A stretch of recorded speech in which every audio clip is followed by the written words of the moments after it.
Boa tarde, meu nome é Luca, eu sou residente do segundo ano de pediatria do Hospital Infantil João Paulo II, no momento no estágio de UTI neonatal, no Hospital Júlio Kubitschek, estágio esse que é preceptorado pelo Dr. Bruno Damião, e hoje vou apresentar um clube de revista que versa sobre o seguinte tema: a nutrição por sonda gástrica contínua versus intermitente em bolos para bebês prematuros e de baixo peso ao nascer com doença do refluxo gastroesofágico.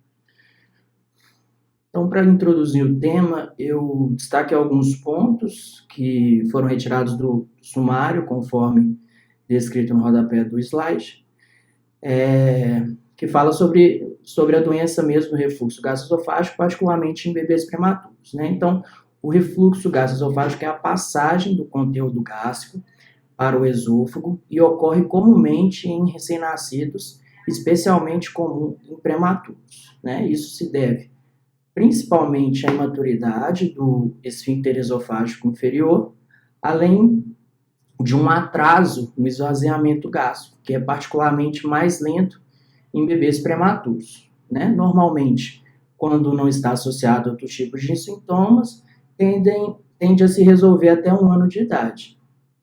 As morbidades associadas ao DRGE em bebês prematuros incluem vômitos frequentes, pneumonia por aspiração, irritabilidade, deficiência de crescimento e exacerbação dos sintomas respiratórios, incluindo doença pulmonar crônica.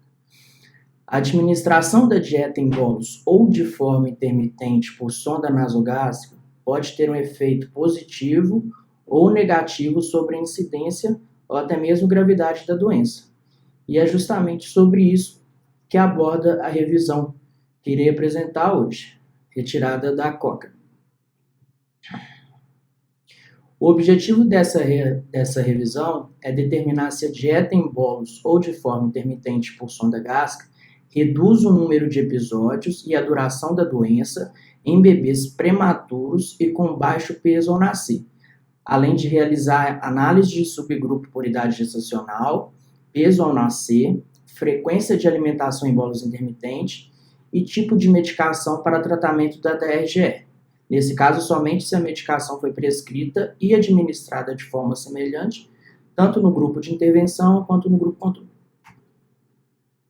Os critérios de seleção dos estudos foram ensaios clínicos randomizados, tanto publicados e aqueles que não foram publicados, além de estudos relatados apenas por resumo.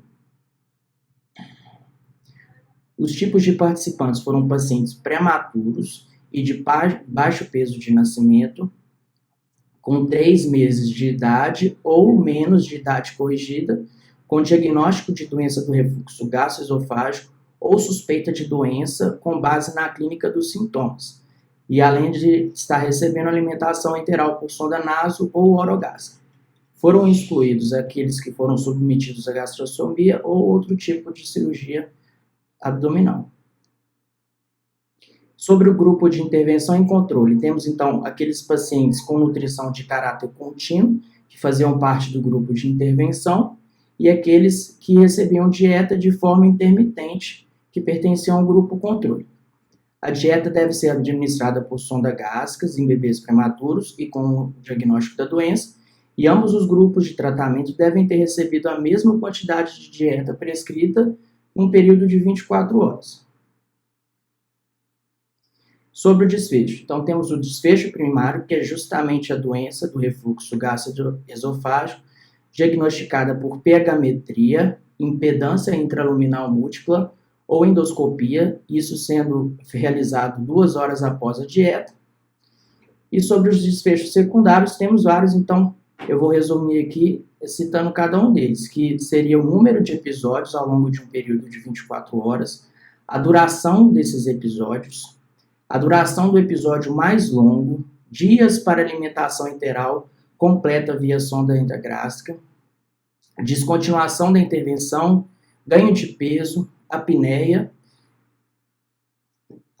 exigindo suporte respiratório, dessaturação de oxigênio, vômito, alteração comportamental, dor, sendo essa avaliada por ferramentas validadas 2 horas após a administração da dieta, duração da internação hospitalar, número de reinternações, isso no primeiro ano de vida, necessidade de abordagem cirúrgica, estresse e ou insatisfação dos pais, morte antes da alta hospitalar e no primeiro ano de vida, aspiração associada a pneumonia e pneumonite e necessidade de medicação para tratar a doença do refluxo gastroesofágico.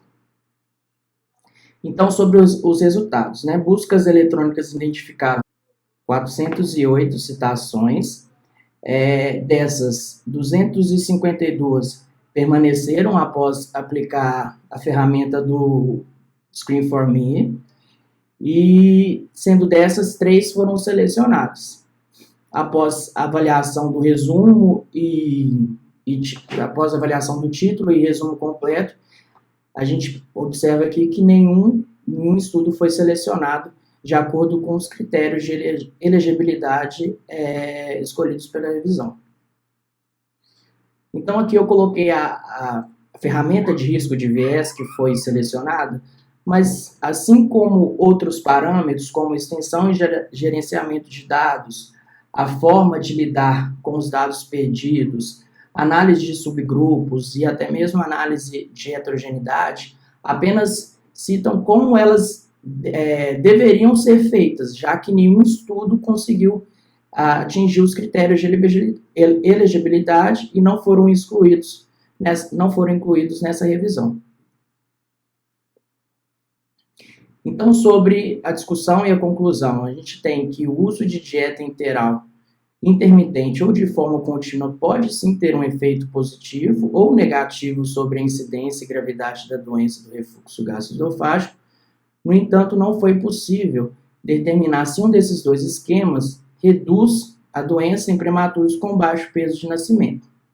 Então, a gente vê que grandes ensaios clínicos randomizados bem desenhados são necessários para avaliar qual método de dieta enteral é mais eficaz para a redução do refluxo em prematuros e com baixo peso de nascimento, e assim elaborar uma recomendação para a prática clínica baseada em evidência. Então é isso. Deixo o meu e-mail para futuras interações científicas, tanto no assunto ou outros temas relacionados. Muito obrigado.